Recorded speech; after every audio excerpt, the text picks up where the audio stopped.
Hello everyone, welcome to my talk. My name is Kylie.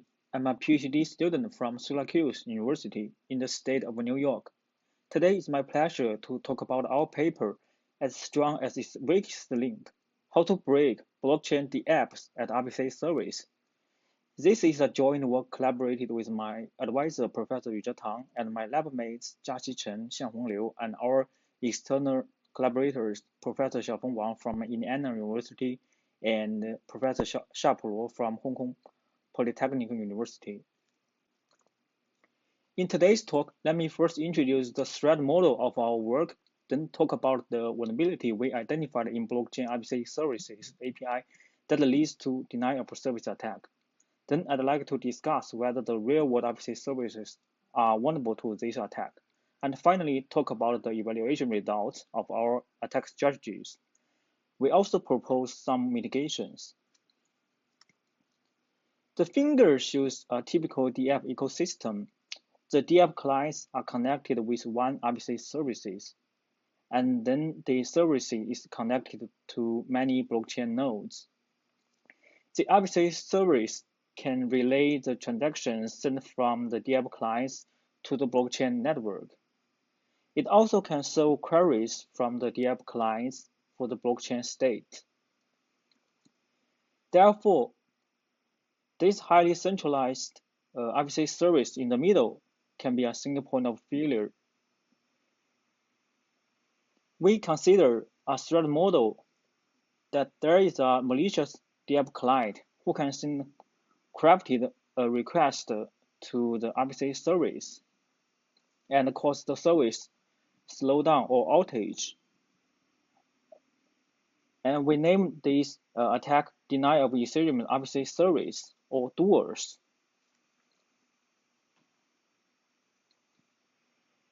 In practice, the threat is real. On November 2020, a major Ethereum RPC service was down, which caused many DeFi platforms to shut down their exchange service. Similar events also occurred in EOS blockchain. These incidents show that a denied RPC service can cause real damage. In practice, there are entities who can benefit from a denied RPC service, and they have incentives to mount more DOS in the future. For instance, it can be one RPC service. By attacking another RPC service will cause a bad reputation to the victim service and win its customers. Secondly, it can be a malicious DApp client. By launching this attack to cause the service unresponsive to another competing clients, the malicious can win a competition on blockchain such as auction or crypto games unfairly. In this work, we identified a severe vulnerability in the Ethereum RPC service, which can be explored by the DApps attack. It's an RPC function, ETH call, a special API that allows a client to call any smart contract functions. And more importantly, sending ETH calls to the RPC service is free. The benign use of this API is to estimate gas for DApp developer and also for DApp users to query blockchain state. And this API is an essential business in RPC services. For example, Infura can serve 2 billion ETH calls every day. So based on these features, this API can be misused to attack the RPC service. For example, the attacker can send an ETH call to execute a smart contract of an infinite loop. And most importantly, it is a zero-cost DOS attack. Given such a vulnerability, the research goal of our work is to measure whether and how real-world RPC services are exploitable under the DApps attack.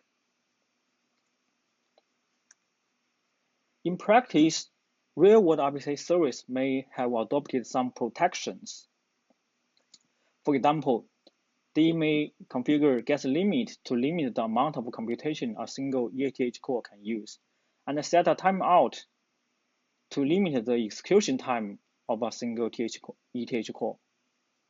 In the paper, we propose different strategies to work around these protections. For the details, please refer to our paper.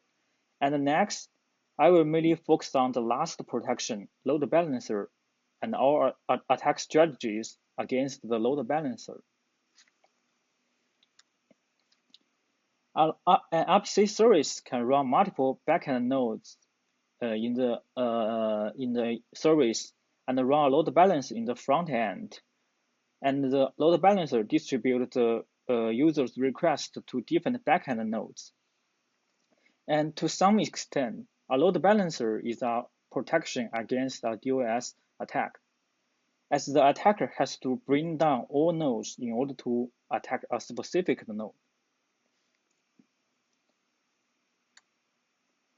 So how can anyone outside detect a load balancer running inside a black box service? Also, if there is a load balancer, what is the load balancer's policy? Towards the goal, we proposed a novel technique.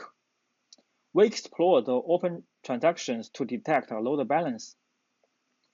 The feature of an open transaction is that it won't be propagated by the RPC node. So in our method, we send two open transactions of the same nonce from the same account to the target RPC service. And if both transactions are accepted by the RPC service, then we detect that there is a load balancer. In the case that one transaction failed, then we detect there is no load balancer. Now let me demo how our basic measurement works. First, we send the first open transaction to the RPC node. Assume it is accepted by the first backend node. Then it will return us a hash. Here, the node will not propagate the transaction to the other backend node. In the next step, we send the second open transaction. And if the second transaction is accepted by the same backend node, it will return us an error, such as already know. And this result shows there is no load balancer. Let's back to the third step. If the second transaction is accepted by a different backend node, then it will return us another hash. And this result tells us that there is a load balancer. In our advanced measurement, a load balancer can load balancing requests based on the sender's IP addresses, or based on the API keys, or even based on the timing. And for each policy, we measure them by sending the two open transactions from different IP addresses, and from different API keys, and from different time. We apply our measurement method on the 9 real-world RPC services and summarize the results in the table. We hide their real identity in the table. Specifically for service X4, there is no load balancing for requests sending from different IP addresses, but it has a load balancing for requests sent from different API keys. Then, therefore, service X4 load balancing requests based on API keys, and similarly, service X5 load balancing requests based on the IP addresses. And the last column shows that they didn't configure any guess limit. And in the table, there are 3 services that don't run any load balancer, and another 4 services that run load balancing based on timing. Now, based on each RPC's measurement result on the load balancing, we propose different attack strategies to victimize our DApp client. For example, to attack To attack a victim in Service X4, the attacker can send attack payload from the victim's machine. And to attack a DApp client in Service X5, the attacker can send an attack payload with the victim's API key. And attack a victim client in Service X6, the attacker can send a payload to coincide with the victim's request. Now we would like to evaluate the effectiveness of our attack. We first extensively attack a local node under our control, and we found that doers can delay the block synchronization greatly. And we further evaluated the effectiveness of our attack against the real-world RPC services. We addressed the ethical concern as follows. We bound the maximum delay caused by our attack under 5 to 30 times. And we start by conduct local pre-text to find small attack parameters. And then during our evaluation, we test the trend of the slowdown when increasing the attack parameters gradually. We present one of the evaluation results on Service X4. We report the response time of the binary request in the y-axis. The attack starts at the 5th second and stops at the 35th second. When there is no attack, the response time is around 0.25 seconds. And when the attack starts, the response time increases to 2.5 seconds. So the attack can cause 10 times response delay. And the attack will affect the victim clients only if the attacker using the victim's API key. So the result shows that our attack strategy against the Service X4 is effective. This table summarizes the evaluation result on all 9 RPC services.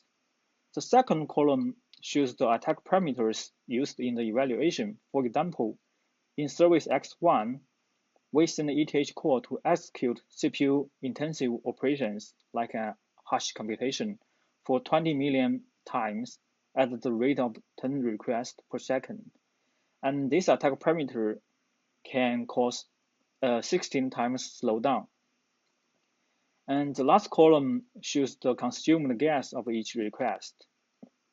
Overall, our attack strategies are effective on all 9 RPC services, and they can cause different slowdown to each RPC service. Finally, we propose several mitigations.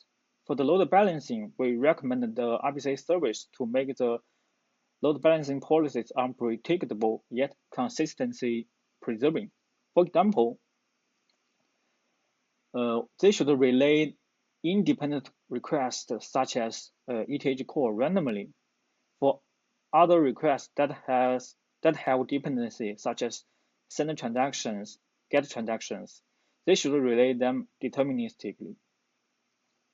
We also propose other mitigations such as performance anomaly detection and make the instruction in smart contract interruptible. Please refer to our paper for the details. In conclusion, we identified a new vulnerability in Ethereum RPC services that leads to DOS attack. We did a comprehensive measurement study on the real-world RPC service to measure if they are vulnerable to the attack. For protections like load balancing, we proposed a novel method to measure the policy, and for each policy, we proposed different attack strategies. We ethically evaluated the attack on the real-world RPC services, and the result shows all of them are vulnerable to the attack. Finally, we proposed mitigations to defend against the DOS attack. Thank you.